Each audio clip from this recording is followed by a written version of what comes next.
Well, hello and welcome to the text prep video of 1 Timothy 5 from verse 1 to 16. We're slowly coming to an end of the letter of 1 Timothy. As per usual, the plan is to give you a bit of a breakdown and then just highlight some important parts of the text which are going to help us understand exactly what it is that is going on here. This text can be broken up into three sections. Verse 1 and 2 forming somewhat of an introductory section to chapter 5 and some of chapter 6. And then 3 to 8 and 9 to 16, which form two parts of the one section which deals with widows. In the rest of chapter 5 and some of chapter 6, Paul turns to some kind of family matters within the church that Timothy is looking after. There seem to have been some particular issues unique to that church regarding widows, elders, slaves and masters, and some of the wealthy members of the church. And so he spends a paragraph or two directing and guiding Timothy on how to deal with these. What's important to understand, though, is that chapter 4, verse 11, Paul has charged Timothy to be the one who sets the example for the rest of the church on how to act. This really lays out exactly what that might look like for Timothy as he goes about dealing with these different scenarios. But it's really verse 1 and 2 which form the kind of umbrella which the rest of these chapters flow from. The one thing that I want you to see, which is really difficult to miss in this passage, is that it is in fact all about family. If you look at all the familial language which Paul uses as he speaks here to Timothy, from younger men, fathers, mothers, widows, husbands, wives, households, the list goes on and on and on. The one thing which sticks out to us, which cannot go amiss, is that Paul's concern here is with the church as a family. Now, not all of these familial terms are referring to the church.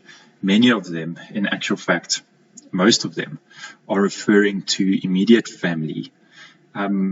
But his introductory section of 1 and 2 kind of lays the groundwork as Paul charges Timothy to set an example to the rest of the church by not losing sight of the fact that the church is a family, that older men should be treated like fathers, younger men like brothers, older women like mothers, and younger women like sisters, verse 1 and 2. But his concern is not just a general family concern. It's in actual fact quite particular.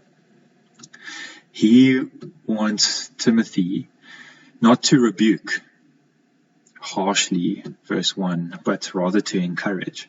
These two terms, as we read it in the English, may seem as though they just refer to how Timothy treats older men. But the way in which this is grammatically constructed is in actual fact applying to the way in which Timothy treats everyone. Older men, older women, and younger women is all not in an attitude of harsh rebuke, but rather in one of encouragement. Paul wants Timothy not to lose sight of the fact that the church is in actual fact a family, and he should treat them as such, which means treat them not in harshness, but encourage them, call them alongside, walk alongside them. He then, from this principle, moves on to deal with some particular issues in the Ephesian church. And there are some principles which we draw from this. But before we do that, we really need to kind of orientate ourselves around exactly what may have been happening. The church is, in actual fact, being a good family. They're caring for widows, but it seems that there has come up some issues and some complications. There really are two groups of widows here, which comes out of the text as we look closely.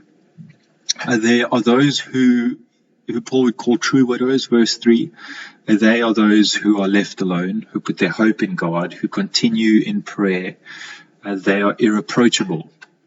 Later on, in the third section, where he speaks through some qualifications for widows to be enrolled, their lives are of noble character.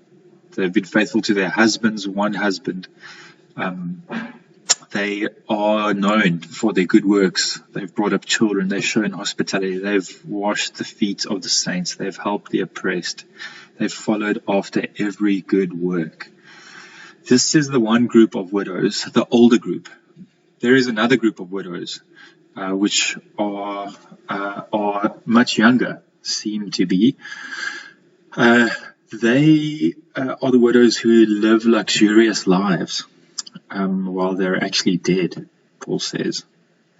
They're governed by strong physical desires, and after they've pledged allegiance not to marry again and to be cared for by the church, they seem to go back on their word.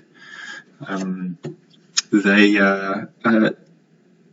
become idle, sitting around at home, become gossips and busybodies, meddlesome as they go from house to house and stir up trouble, saying things, he says, which are not necessary.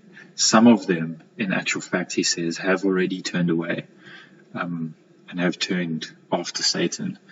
And so you have these two groups of widows in the church, and Paul is concerned with who the church agrees to care for. Those who Paul